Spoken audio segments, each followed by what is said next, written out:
Greetings and salutations. It's a new year. What? Wow. New year, new start. What the heck? Here we go. Happy New Year, everybody. Can't believe we made it through. I'm delighted that we did. But we did. We made it through. Happy 2022. Yep. Beard and moustache, all gone. Cut my hair a little bit more. You're so welcome. Thank you. Your support on Men's Radio Station is just fantastic. So let's start the new year as I intend to continue.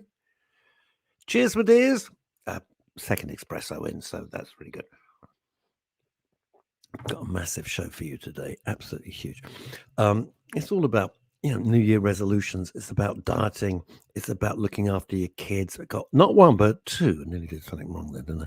Got two fantastic guests. Can't believe it. I want to kick off, hit the ground running. Now, did you have a good time? Did you think, oh God, same shit, different day?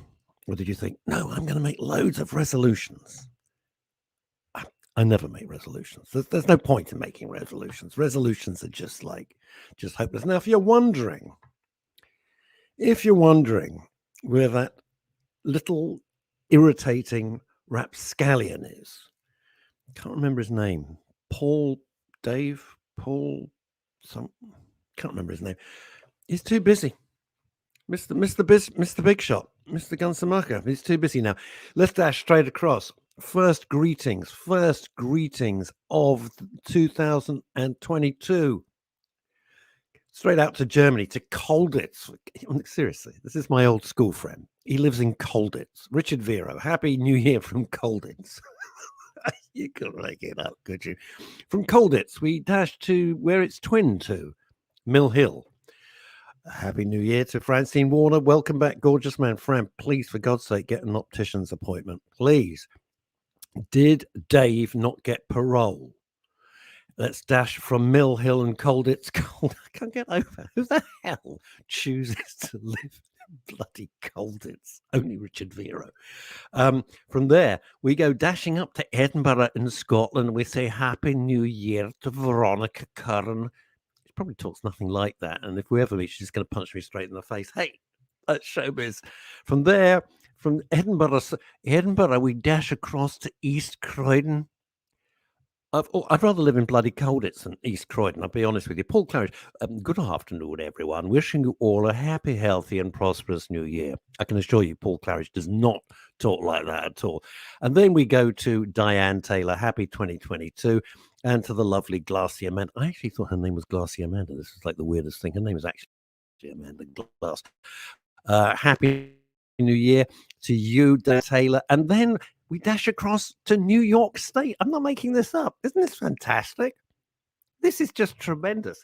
Good morning, Russ Kane. Good to see you in 2022. I know that Asa Don Brown, who's very high in the psychotherapeutic community, bloody hell, that's a big word for me, over in America, he doesn't talk like that. But I think, and see if you agree with me, that anyone called Asa Don Brown should be like that, should talk like it's from Mississippi or Alabama. Yeah, it's just more interesting. Happy New Year, says Glassy Matter. Where's Phil? I had to kill him. He's under the patio. He just got on my nerves. What can I tell you? Ramsey Y. Masalam, happy. You very, very, very naughty man. It's bloody cold today, actually. Paul Andrews, happy New Year, all. Phil's leg. He says, happy New Year. Phil's leg tag. because of his asthma, which has been bloody annoying. Phil's leg tag went off, so he can't come out and play. And Glassy Amanda, that is so sweet of you. Thank you. So lovely to have you back. Well, do you know what? It's really, really nice to be back. I got to tell you very, very quickly. People says, where's Phil? Phil came over for lunch yesterday. So we made him his own special because he's pescatarian. It's just bloody irritating. But we made him his own lunch, and oh no, I'd have anything. We never give him just anything. Right. let's get on with our first guest. Is Phil is Phil off researching a new hollow recipe? No, he's just ridiculously busy as he climbs the greasy pole of showbiz. Thanks to me, quite frankly. Right. Are you trying to diet? All right. Today is the hangriest. I love that word. I'm not angry. I'm angry. No, hang on. Let me get it right. I'm angry and I'm hungry. So I'm hangry. Let's not muck around anymore. Let's get a doctor on the case. Hello, Helen. How are you? Dr. Helen. How are you? Hello. How are you doing? I'm good, thank I'm, you. well, a doctor should never ask me that because we could spend this just hour. Well, got 8. I don't know. Tell me in 30 seconds how you are. You know what? I'm pretty damn good. To be honest with you, I'm okay. I'm all right. I feel pretty good. Happy New Year to you. I promise this is And the last you? show I'm going to wish people Happy New Year because I think it just gets so bloody boring. Now, dieting, pain in the bum. That's why I wanted you on the show. Tell us about being the hangriest day of the year. I love that. Go on. Well, this week, over 22 million Brits embark on a restrictive diet. I mean, these are big numbers. And what the WW research... Wow. Yeah. New year, new start, new opportunity, and that's great. But the issue with restrictive diets is they don't work and they make us feel horrible. So the new WW research has found that today, around this time, is the hangriest day, the hangriest hour when people who have embarked on these restrictive diets struggle the most. Hungry meaning hungry and irritable, because of course when we're hungry, it means there's a physiological response going on in our body, in our brain, that's causing us to be emotional, have difficulty concentrating. It impacts on our mood. So not only is it a physical, emotional, psychological. I don't want to be rude, Dr. Helen, right? Okay, but we're only at the 5th of January. So how the hell everybody's going, oh, I've been on a diet for nearly 4 days. I'm like, come on, it's only the 5th. Yeah. Well, this is the issue, exactly. This is the problem with the restrictive diet. It's lame. Yeah, and this is why they don't work, because they're quite extreme. They're really quite extreme. Some of them cut calories right down. They cut calories by 1,000. They cut out whole food groups. Some of them you can only drink liquid or carrot soup for days on end. And not only are they not realistic, they're not healthy. Yeah, these are extreme diets we're talking about. Have you got builders in your wherever you are? Have you got builders or something? I can hear the most fantastic kind of... No, I don't know. I have no idea what on earth that is. It's absolutely horrendous. Sorry it sounds about that. like they've got a pneumatic drill in the Maybe it's my grumbling because I'm so hungry. It could be your tummy. It could be the Dr. Helen tummy just rumbling so loudly just to add an extra dimension to the conversation. So what kind of nutty diets are people doing? Because I just don't think it works. Well, also I've seen all sorts over the years, cabbage soup diets, low carb diets. Some of them involve cutting out whole food groups like carbs. Others involve just focusing in on certain foods or soups. But there are other ways. There is another way. You don't have to go to such extremes. You don't have to put yourself through the misery. And there are other ways that are effective, just like the WW Personal Points Program. It's completely different approach. It's completely refreshing. You still foods that you like, the no off limit, and it really is about much more than food. We need to zoom out a bit and think about other aspects of our lifestyle that influence our health, like sleep, stress, relationships, mindset, exercise, all of these things. But a lot of those things, Dr. Law, when you're a bit pissed off, you go straight to the fridge and make yourself a sandwich. But it's true though, isn't it? You do. I mean, but if you're eating the right food, yeah, you do if you're hungry. But if you're eating the right food, so those foods are full of healthy fats. We need to eat fats. Fats are good for us. Certain types of fats are good for us. We need to feel them to feel satisfied by food, to feel full. Yep. Lots of fiber. Again, most of us aren't getting anywhere near the amount of fiber we need for our gut health, for our bowels, but also to keep us full. And protein as well. Protein is a great way. By protein, of course, we mean certain meats and fish. And if we're eating a good balance of all of those food groups, then there's no reason why we should go hungry. I got a question for you from one of our listener viewers. This is from Ramsey. Question for Helen. Dr. Helen, if you don't mind, Ramsey, a little bit informal there. I want to cut down on sugar in 2022. What's the best way to do that, please? Well, first of all, I'd be really interested to know what his motivation is.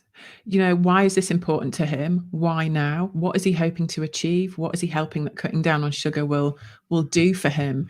Because that's the bit that we often skip out, is establishing actually what is our vision for our health? What do we want from our health and our life? And why do we want to make these changes? And once we've established what the why is, that in itself can be very powerful and give us the motivation we need.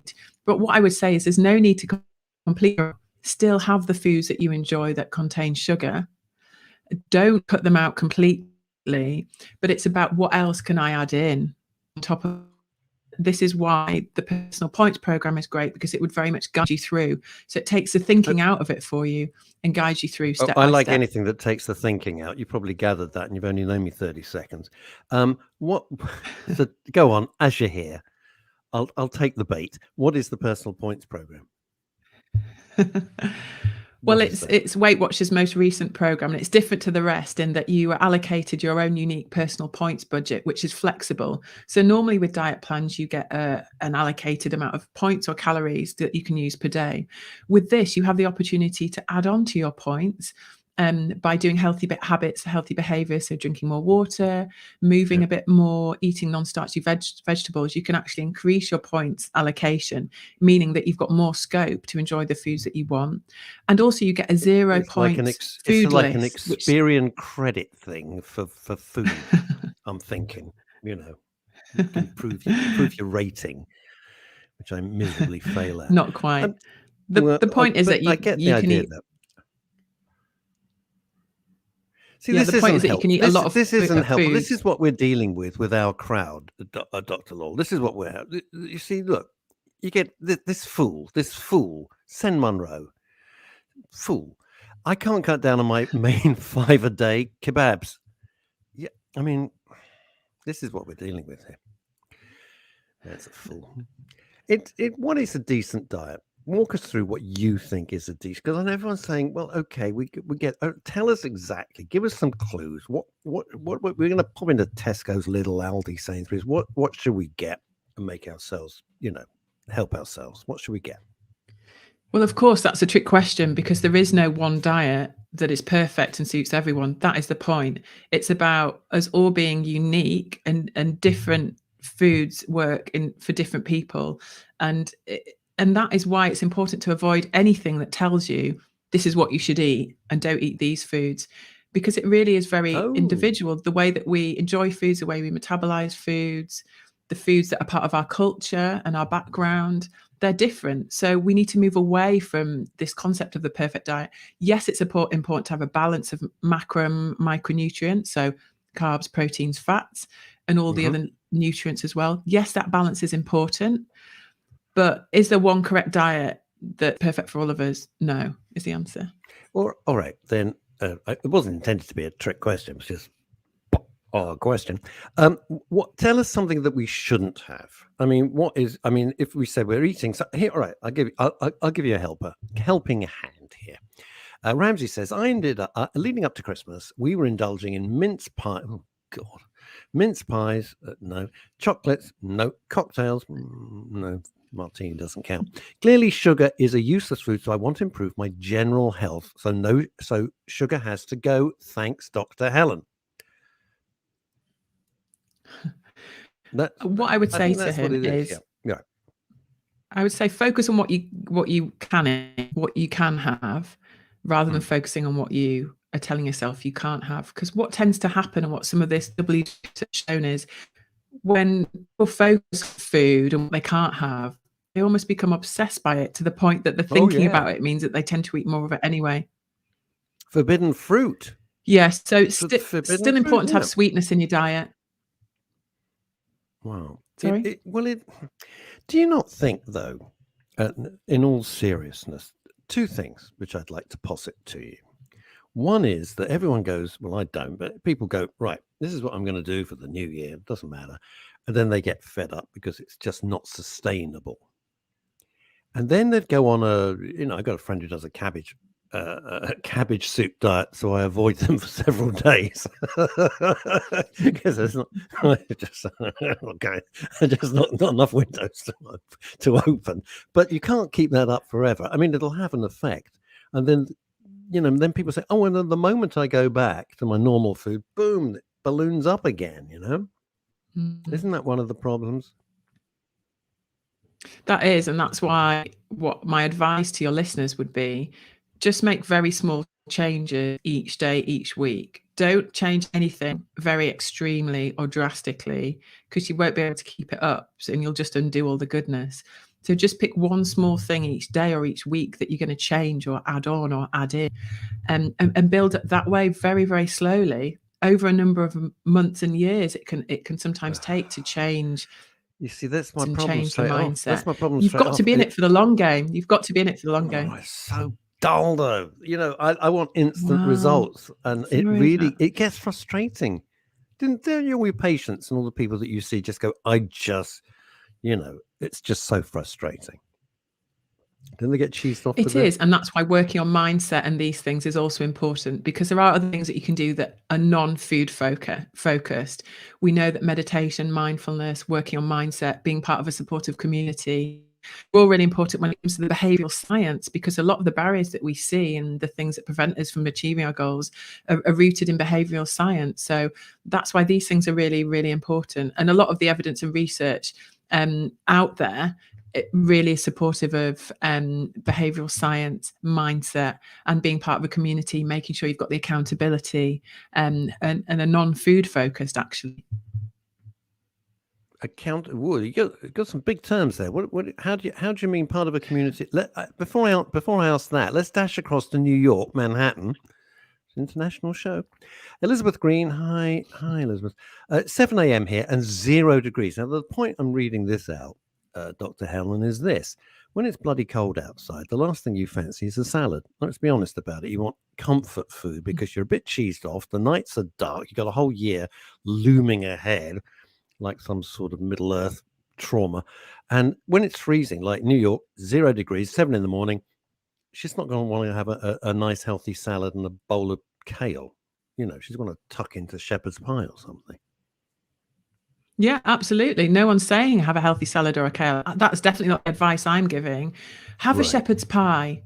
Have the minced beef in the shepherd's pie. Add in a tin of lentils. Add in those chopped carrots. Get the herbs and spices going in. Therefore, you've got your fiber in there. You've got your vegetables in there. Herbs and spices count as plant-based food as well. So just add in stuff to what you're already eating to give it that boost.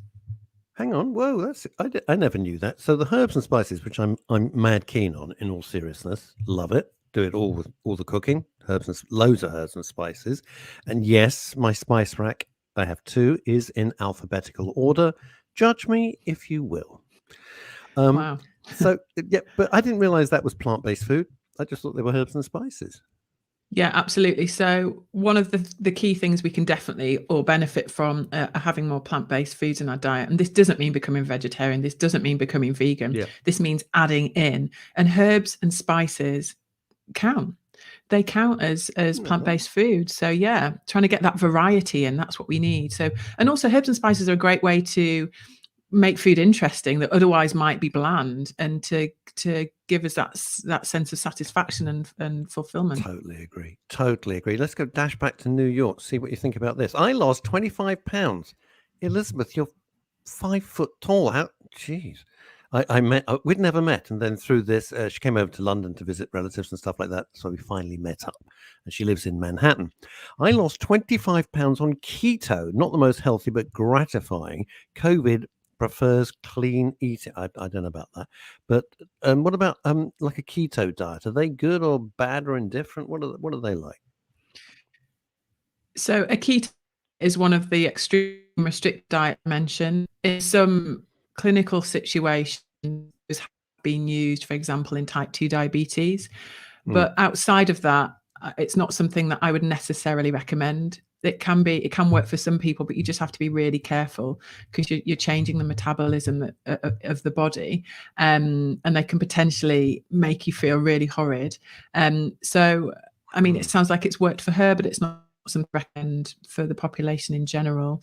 And the key, of course, is after she's done that extreme keto diet, is to make sure she's then got a plan for maintenance, for a healthy, balanced maintenance diet that she can maintain. You see, I think what you've just said there is the absolute key to this, because people get into whatever it is, cabbage soup, the keto, the this, the that, and it's the sustainability of it all, so it all doesn't pile back. Let's dash across again to America from to New York State, not New York City, but New York State, where Azadon Brown says, "I hate repeating this, but it really is about balance," which of course is what you're saying. It's about getting to know your body. It's about getting to know your biological and ancestral diets, which in my case, I think would be bagels, cream cheese, smoked salmon, cheesecake, and mini Danish, Yeah. none of which I eat. Yeah, well, I'm from Yorkshire, so mine would be fish and chips. So not sure about that one. Don't get Asa, I don't get the bit about yeah, I mean, it would be like, what would be peas pudding, faggots, and fish and chips. Yeah. It's not that. I think what we're looking from you, for all of us, is some kind of absolution, some kind of dietary food absolution, because you're a doctor, so we're all impressed. Seriously, if anyone's got doctor, they're great. Got it in front of their names. It's like, if you have fish, and just take your example, Helen, if you have fish and chips, it doesn't mean you're going to drop dead the next day, does it? It's not the end of the world to occasionally just have a treat. No, I eat fish and chips. It's one of my favorites. I eat fish and chips as part of a balanced diet, and I enjoy it. I have ketchup on it. I put salt on it, vinegar on it, and I've managed to maintain my weight. I'd consider myself a very healthy person. Would 7:30 be convenient this evening, by the way, if you're getting them in? Okay, we can all come round to your surgery or something like that. That'd be fantastic. But you see, the point. I know the foods that I love, and I enjoy them, and I make sure I do have them. But the thing is, I mean, I love fish and chips. I'll be honest with you. What you just described, that's just fantastic. Proper chips, great fish, ketchup on the chips, salt and vinegar, blah, blah, blah, blah, blah. But you don't want to then walk away and sort of flagellate yourself that, oh my God, I'm going to drop dead now because I've had fish and chips, or I feel so guilty. It ruins the experience, I think, is part of this mindset thing. Yeah. Yes, it very much is about how you respond to what you're eating and the messages you're telling yourself. And what we want to get away from is, oh no, look what I've done. I'm a terrible person because I've had this meal. What am I going to do? Because that negative mindset and psychology then leads us to moving more and more towards those comfort foods. And yes, I shared that example, but I also have a lot of fruit and vegetables during the day, which I enjoy. I eat loads of fish. I drink lots of water. I'm physically active. I might not go to the gym, but I get my steps in every day. So this is what I mean. But I enjoy all that other stuff as much as I enjoy the fish and chips. So it really is about bringing the enjoyment and trying new things. So each month I try and introduce a new recipe. I do lots of batch cooking. So whenever I'm cooking, I always cook double the amount. So I know I've always got something in the fridge or the freezer on standby for those hungry moments. Do you have my address? Because it'll, if you send it UPS or something, it'll get to me, and you can freeze it. I can put it straight. Just putting it out there. What about this? I know you got a million interviews today, but let me ask you this one. It's from Glassy Amanda, who says, "I've given up." This is an important thing. I love your view on it. "I've given up red meats after major surgery this year." I didn't know that, Glassy. Sorry. "And really enjoying vegan products, but worry about how processed it is and what it lacks. Although it says B12 and protein is included." What do you think? I think this is a really interesting point to end on, actually. If you are thinking about cutting out red meat, still enjoy red meat, but perhaps limit it to once a week. And if you're thinking about becoming vegan, that doesn't necessarily mean that you're going to be healthier because you're becoming vegan. Because yes, a lot of the products are marketed as vegan, whereas actually they're not necessarily going to give you the fiber, the protein, the nutrients that you need. So just think very carefully about that. And definitely, if you are thinking about becoming vegan, you do need to be taking B12 supplements and possibly folate and iron as well. What was the last one? Sorry, before iron? Between the B12 and the iron, what was the thing you said? B12, most definitely, possibly folate and iron as well, because you are at risk of deficiencies. Okay, I know you got to go. What's folate? That's folic acid. Folic Folic acid. All right, acid. now I know what you're talking about. Okay, Dr. Helen Lord, thank you so much. So I'll see you 7:30 for the fish and chips. That would be great. Yeah, salt and vinegar on mine, please. Oh, All right, consider then. it. Do you want the Take care. normal portion or the extra? I'll get the normal portion and we'll see how it goes. We can always reorder. Thank you so Normal, much in for moderation, of course. everything in moderation, apart from men's radio. Anyway, thank you so much for joining us. Happy New Year to you, and all the very, very best. Been really interesting. Thanks a lot. Happy New Okay, Year. bye. A very, very nice person. There we are. That's the sort of guests we like on men's radio. Right, let's crack through with some fantastic comments coming in. Dieting's a pain in the ass. That's the problem with it. It's just an absolute pain in the ass. But it's got to be it's moderation. It's kind of finding what makes you happy. But the other thing is, I think we're all of a vaguely similar age. I mean, I'm not talking to teenagers out there. And it's this that you think, well, life is quite tough and it's quite hard, and I enjoy food. I don't want to think at the end of the day I got a bowl of salad waiting for me. Because no, if you like salad, I mean, in the summer, nothing nicer. A bit of salad, okay, but in the winter, who the hell wants it? Right, let's deal with some of your comments here because they're great. So Ramsey says, Glassy Amanda, grilled lean mean is actually okay along with the salad. Try and avoid the oil-based sauces. Yeah, trying to avoid that. One day, I'll get rid of Helen's little thing there. Right, one day, about 4 years ago, I got some sauce for something I was cooking, right, and it was quite nice. I think it was white from Tesco or something like that. And I put it on some chicken. It was some sort of Indian sauce. I looked at the calories in it. I never bought it again. I don't buy any of those sauces. They're just laden with it. Unbelievable. Here we go. Glassy Amanda says this. Never will be vegan. Ha ha ha ha ha ha. Ha ha ha. Love fish too much. Yeah. Fish done nicely is great. And getting some of the oily fish in it's good. Vegan, yeah, one of the twins is vegan, but he builds his body. He's in the gym every day and has been about 5 years. I mean, he's 6'3". He's built like a WWE wrestler, and he does vegan because he has to bulk up. I know it's counterintuitive, but he has to eat. I've never seen anybody eat like it. Jesus, I mean, you'd think he should look like Billy Bunter. Cutting edge reference there. Or giant haystacks. No, I'll try and drag it into the 21st century later. I'm just warming up. And there we are. So here we go. What have we got now then? Paul Claridge getting beaten up in East Croydon. One positive of having an ileostomy. Paul is so brave, he never moans, he never complains. He's just a terrific positive guy. So one positive of having an ileostomy is that I've learned how to eat healthily. But Paul, you've lost half your body weight. I mean, seriously, I'm not being silly. He's lost about half his body weight, right? I know that I can have a little of what I like. I would, but I'll get punched in the face. And I also know what to eat to make sure I don't have problems such as blockage, etc. Paul, you're vegetarian as well. Okay, so Paul's vegetarian. I don't think I could be vegetarian. Now, what have we got here? Right, let's dash across now from East Croydon, the excitement of it all, to Colditz. No, seriously, this is my old school pal. He lives in Colditz. Who the bloody hell would choose to live in Colditz? Only Richard Vero.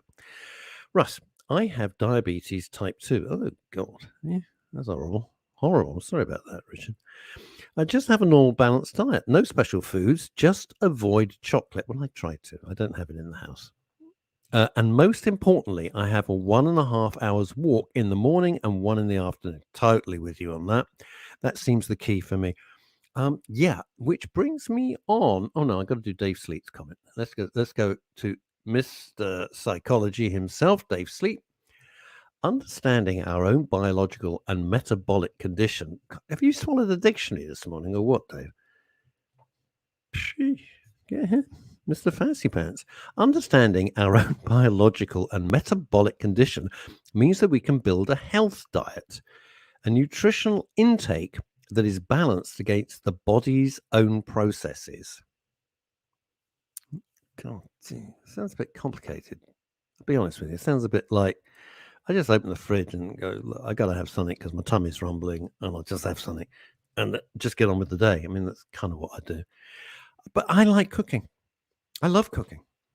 Cooked up a storm the last few days. I just cooked up a storm. I love it. I got my pressure cooker, the slow cooker, and it's nice. And I think, and I don't know where you guys stand on this. If you've worked all day, and maybe you've had a bit of a shitty day or something, it's really nice at the end of the day. Think, right, I got that to look forward to. It's like I just feel some of this is just punishing. I think we've been punished enough in the last 19 months, 2 years. Ramsey, here's a really healthy tip. You guys kill me. Ramsey says, after 5 kebabs, I wouldn't eat for 16 hours. Why don't you just pair up with Sen Munro? You could just eat yourself completely stupid. David Wimble. Hello, David. Lovely, lovely man. Lovely David Wimble. And hello to everybody on Deluxe Radio. I'm so sorry, David. I owe you an apology. I haven't said hello to Happy New Year to everybody on Deluxe Radio. Last time we had a butcher, something like 42,000 of you listening and tuned in. I know you can't see me. Thank God for that. You're doing yourself an enormous favor. Good afternoon, Russ. Happy New Year to you and all the listeners around the world. That's from the very, very nice David Wimble. Exciting plans with Mr. Wimble for this year. Some of them will creep into this station and some of them won't, but they're all lots of fun. The thing about diabetes, I went to the doctor who was I think, when they talk about bedside manner, right? Okay, I think my doctor, I actually said to him, I said, don't want to be rude, doc, but when they gave you the lecture at doctor's school about bedside manner, were you ill that day and you didn't attend it? Because he said I was pre-diabetic, and I thought, well, sod that for a game of soldiers. And I reversed the whole thing. I'm absolutely fine now. So it is doable. It's not a horrible sentence. Right. In a moment, time for our next guest. You got kids, you got grandkids. And so the twins are just kind of out of uni now, right? And and many of you have agreed with me that the pastoral care at uni sucks. It's really poor. It's poor. Now, for many of our kids, right, they've never been away from home before. So you're putting your trust and faith in the university. And they do, just be careful. Just be careful, because it's not all it says on the tin. That's all I'm going to say at the moment. Now, more importantly, maybe your kids are going back to uni, or maybe they're off to uni for the first time. It's a breeding ground for COVID. And here, see, not just one doctor, 2 doctors. That is the power of Men's Radio Station. I've got nothing in front of my name, but I was a member of the Blockbusters Video Club. There you go. Hello, Dr. Amica. How are you? Silly I'm thing good, to ask thank a you. How are doctor. you? It's a ridiculous thing to ask a doctor. Well, Doc, I said, thank you so much for joining us. Really appreciate You're very it. welcome. Now then, this is a big this is a seriously big deal here. What's going on? What is going on here? So we're set to see like 1 million students going back to university this January. And what we want to do is encourage students to make sure that they're getting tested before going back to school to obviously limit the spread of COVID-19.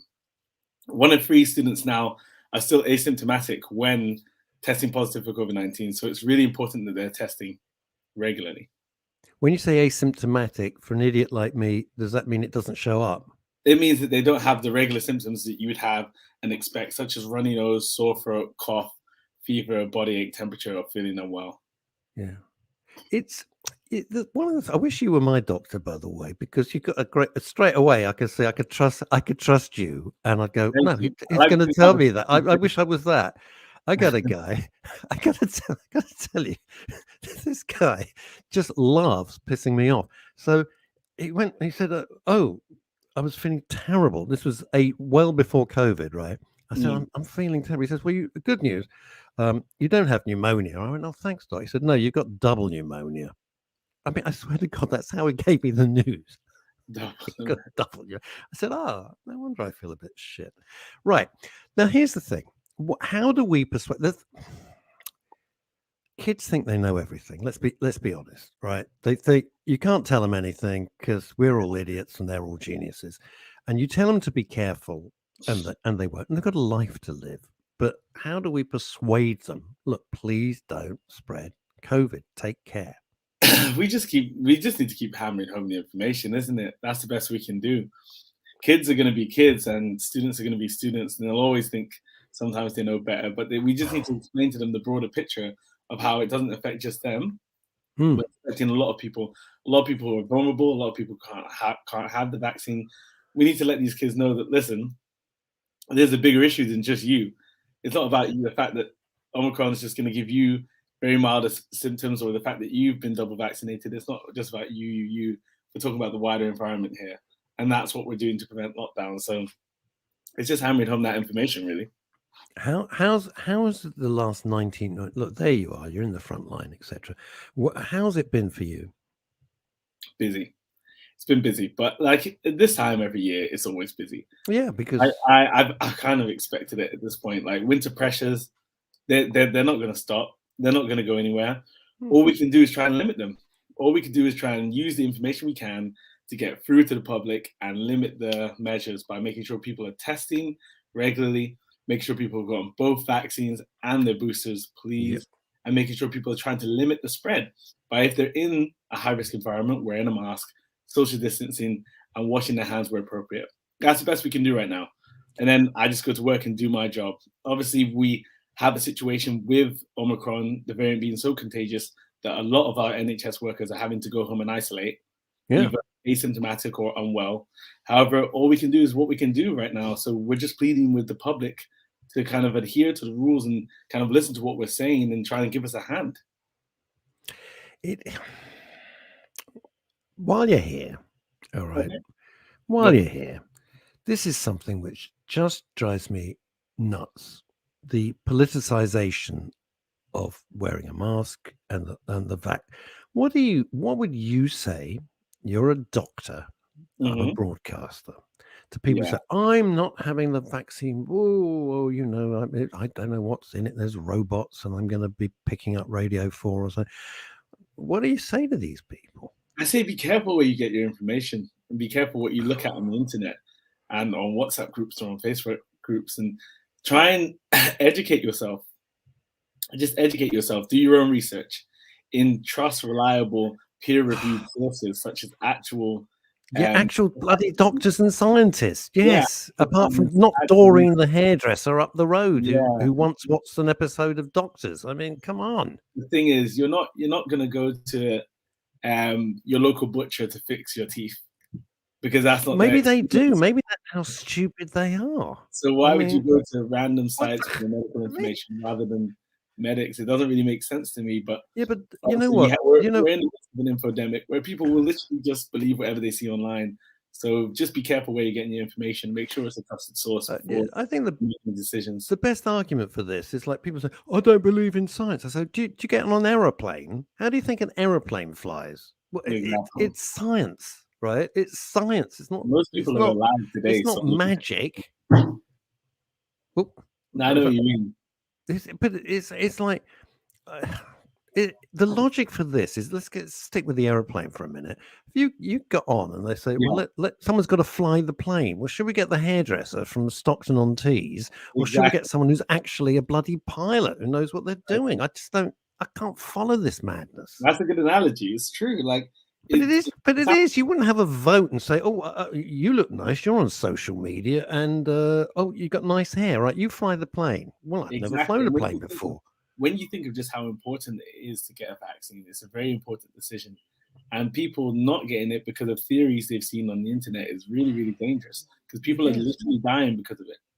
People are literally dying because they've been misinformed by poor decisions, and poor decision making due to being misinformed by poor information. And unfortunately, that's how it's going to be. So hopefully we can get more people to listen and more people to believe what's going on and actually understand the severity of the situation we're in. It's also, I could just say, speaking on behalf of, just putting on my media hat for a second, then I got a really interesting question from one of our viewer listeners in a sec. But putting on my media hat, it is not helped by TV programs and radio shows bringing on cranks and giving them airtime. It's ridiculous. It's not balanced news. It's just, bringing on flat earthers. Why don't you waste our time and bring them on for 20 minutes talking about how the earth is flat? Well, it's Yeah, not. It's just not, you idiot. Shut up. I have But my here's own a, opinions on those people, but I think they're not. Do you know what I think? In all honesty, and this is a mental health station. We are dedicated to mental health and well-being. I think they're ill. I actually don't think they're honestly, well. I'm sorry. I don't. I don't think it's they're well hard. at all. Some people are just very misinformed, and some people could just be very, very ignorant to the facts and the facts of the science and the research and the clinical trials that we've done. Some people just really, truly don't want to believe it, and they go out their way not to. So that's them, and I'm me. It's an interesting thing. I do a lot of trying to research on why this happens, and one of the reasons they think is that when people can't actually face the truth, and they can't face what life is dealing with, they will find a narrative that fits their own thoughts, and they go, "Yeah, Yeah, I can cling on to that." people don't want to believe the truth, and you're right. When the way curiosity works and the way the brain works, people will always try to find an explanation for something they believe. If they don't want to believe the actual science, they'll find another explanation, whether it's That's what it is. Bill Gates and tracking chips or the government or 5G or Yeah. whatever. They'll find some way of trying to explain that. And unfortunately, those ways have no evidence and no scientific backing and no clinical research. So I don't know why people would even jump to believe any of those conspiracies, but it is what it is. And everyone's entitled to their own opinion. We just But it's hope that hard on you. It makes your job even. If there was an outbreak of, let's just pick something stupid. If there was a pandemic, I don't know, of broken legs, and people were coming to you, they got a broken leg. They're going to fix it. They're not going to say, "Ooh, this is a conspiracy." No, you got a broken leg. That's what you got. precisely. Now, let me ask you this. This is a moral question. It's a really good question too, from Glassy Amanda, who's in the psychotherapeutic community. I wonder how doctors feel having to treat the vast majority in ICU who've not been vaccinated. That is a really, really good question. Well, it's disappointing. It's disappointing, and unfortunately, those people have put themselves almost in those situations by not being vaccinated. Who's to know? Obviously, if they would be there anyway, but you haven't given yourself the best chance of survival if you haven't vaccinated yourself. And you know how the NHS works. We will treat every patient the same with the utmost care, and that's what we're trained to do. Those are the principles of medicine we signed up on. But when we see it, especially knowing that the numbers say about 60% of people in ITU with COVID haven't been vaccinated, it's just a disappointing. So give me that. Whoa! Give me that stat again. What did you? Around 60%, 60. Around 60% of people in ITU currently with COVID around the UK haven't had their full not been vaccinated. I've got somebody I know reached out the other day, said they've been very ill, and I know they haven't been vaccinated. So I'm sorry they're ill, but my sympathy level is a little bit kind of dubious. I don't want them to be ill. Of course I don't. Yeah, because you I know don't them. You don't I don't want anyone to be ill, but give yourself a fighting chance here. Exactly. Give yourself a fighting chance. Where do you practice, by the way? I don't mean 33 the High Street, but I mean where are you based? I'm based in East London and Kent and Essex. Oh right, okay. Did you always? I'm always fascinated because with folks who come on, did you always want to be a doctor? Was that your ambition growing up? Not always. Like when I was really, really young, I wanted to be an athlete. I played a lot of football. I can see. To be honest, I can see that because you look like you could be pretty fit. I'm sort of serious, I don't think anyone's looked at me and said, "Did you ever think of being an athlete?" I thought, no. I used to love it. To this day, I still use it as a hobby and a pastime, like for fitness. But then I think as I grew into academics and academia and started doing proper exams, that's when my love for like exams and research in the human body. Whoa! You like exams? I did. I love the competition of it. I enjoyed it. God damn. See, that's really interesting because you transferred, like, I don't know, I'm guessing playing football and like beating the other side into, no, I'm going to take this exam and I'm still going to score the goals. I mean, wow. It's the same competitive energy I took from sports and just put it That back is in. really interesting. See, you and I have the opposite thing. In all seriousness, I don't do any. I never have. The only person I want to beat is myself. The only person that I would not be satisfied with, it's got to be the best all the time with me. And I'm my worst critic. I have no interest in You should taking always be your- anybody else on. Doesn't interest me, never has, never will. Yeah, I no, think I agree.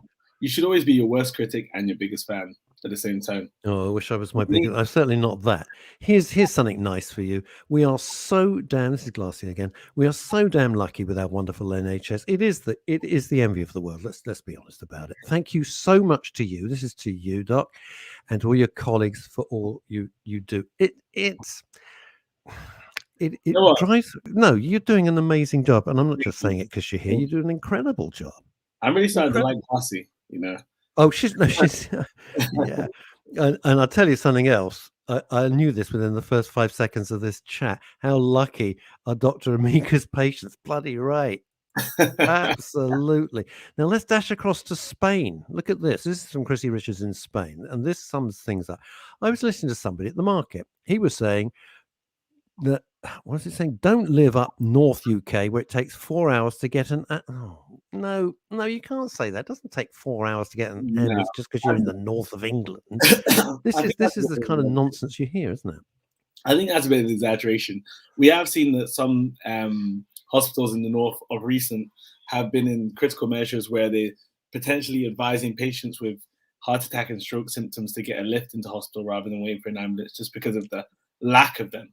I know, which is quite dire. Oh, man. I don't think we've reached that level quite just yet. Oh, It's just to emphasize how difficult it is at the moment in the north with possible hospitals not able to provide adequate priority services. But nobody's going to be waiting 4 hours for an ambulance. You have to understand that depending on what you're presenting with, they triage it. So from the main control center, depending on why you've called the ambulance, will depend on how fast it's going to come. So if they deem it as a red amber priority matter, then it might take a little bit longer. And so somebody's obviously said, I've heard from someone who's heard from someone who knew someone who had to wait almost a couple hours to get an ambulance out. And so that's probably where that's come from. All I can say is when my late mum had a heart attack, they were incredible. You guys were there like Superman. I mean, like the Flash, and they just fantastic. You know, the time it took me to jump out of the shower, only my mother could do this. I'm having a heart attack. Please don't phone me. Could you phone 999? I'll be straight round because I'm not a doctor, right? That's what she did. And you guys were incredible. You know, just amazing. Like it's an efficient service. The NHS is a very efficient service, and a lot of us are trained to the utmost to do the best we can, especially in these high pressure environments. I've seen countless heart attacks and broken legs and road traffic accidents, and everyone, especially the nurses, the doctors, the healthcare workers, the triage, the triage team, everyone's just brilliant, especially paramedics as well, because they're the first responders, and then they bring them to us. So credit to everyone working in the NHS and all my colleagues working so hard. Good on you, and keep it going. I think the only good thing to come out of this disgusting pandemic was when on a Thursday we'd stand outside and salute you guys. It did feel like just for a brief little moment in time we were all coming together. It was terrific, you know. We didn't know how else to say thank you. We didn't know how else to do it. No, it did feel good. It did feel good. Like I enjoyed it, but now rather than the clapping, if they can just listen to us and take our advice on the testing and the vaccination, the boosters, that's even more than the claps. For us, that means a lot more than clapping because they're keeping themselves safe and they're keeping our jobs, making our jobs easier. Yeah, that's all we can ask. So to round up, because I know you're busy guy today and you've got loads of interviews and stuff. However, here we go. This is from Edinburgh, coming in from Edinburgh. A huge thanks to Dr. Amica and colleagues, amazing people. Thank you very much, Monica. Absolutely. We're doing our best. Just a little summary, if we can. to get back to why you were here, but I dragged you into so many different areas. And thank you for playing. Thank you for playing along. I really appreciate it. Oh, And no so does problem. everyone all around the world. I've really liked, really resonating with our gang. Been lovely talking with you. With the kids going back to uni, just sum up what we should be saying to them. Anyone going back to university or heading to an institution far away from their house that they haven't been in, please make sure you take a COVID-19 lateral flow test before traveling. And regardless of the result, whether positive or negative or void, please log on to gov.uk and make sure you can register it. And if it is positive, make sure you self-isolate for at least 7 to 10 days and take another test if possible. And make sure you get your PCR test just to confirm. Can't say fairer than that. You've been an absolute joy. I think you're going to be the pin-up for everyone, all the ladies around the world. I think you're the new men's radio station pin-up. Thank you so much for what you do. Thank you so much. Really, and really great. Thanks a lot. Have a good year. Really appreciate it. And may I say, stay safe. Thank you. I'll do my best. You too. Bye bye. What a great guy. What a great guy. Isn't it amazing? Some people, the moment you meet them, they're just so positive. They fill a room. They fill a room with their positivity. It's fantastic. Glassy Amanda, yeah, I'm in love with Dr. Amica. You see, I can't say things like that. Or can I? Well, no, I don't mean I'm in love with Dr. Amica. What I'm saying is, if we had some, hottie on, can't even say that anymore, can I? But if we did, right, I couldn't say that because that's sexist. But where do we stand on that? It's funny. Do you think? I think we're grown up enough. Why can't we just be grown up enough to say, wow, what a great looking person, or great looking woman? It doesn't mean you're going to hang out in a dark alley with a knife and a mask on, does it? We're allowed to do that, or are we not allowed to do that? What a great guy. Yeah, I mean, it goes much deeper than that. I'm not politically correct on it. Well, who the hell? My cousin cracks me up. She's my cut. We're kind of like brother and sister, really, because I don't have any brothers and sisters. She says, "You're the hot." Oh, hardly, Fran. It's very sweet of you. Hardly, jeez. But isn't it amazing that we feel constrained? That you can't say that anymore. You can't. But why not? Why not? I don't know. It's just so weird. Right. So if your kids, grandkids are going back, tell them just to be careful and get a test. I mean, the trouble is once they go back to like halls of residence, or they'll have a house which they've rented, like the like the young ones. God. And it spreads like wildfire. It just goes boom, and it just absolutely spreads totally like wildfire. They've got to be so careful. And I don't know about you guys, but if I'm having any sort of social gathering, I don't mean if I'm going to a restaurant, I don't know the people, which I probably wouldn't do anyway. I always make sure that everyone's had a test. Everyone's had a test. That we had a little cousins gathering, which was lovely, and everybody. And I wrote, "Is everybody going to have a test?" And everyone said, "But damn right, we're having a test because And also one of my cousins was there. He's 80. What's he now, Harry? 88. I always think he's like 42. He's 88, which cracks us up because he's exactly the same as he was in his 40s. He looks the same. He's still the same. This is interesting. This is from Veronica up in Edinburgh, talking about the doc that we just had. A warm and welcoming young man who relaxes a patient. Win-win. They call it the bedside manner. No jokes. They call it the bedside manner. And you could see if you were feeling like shaky and everything and you went to see him, wow. Because you'd feel reassured because you're at your lowest, aren't you? Let's be honest. You're going to a doc, not got nothing else to do, and Tesco's is closed. You're going there because you're not well, which is always scary. A lot of loads of interesting stuff have come up today. Now, one of the things I'm doing, it was about 3 o'clock in the morning the other night, I don't go to bed between 3 and 4 every morning. I got to break the habit. And I got to break the habit.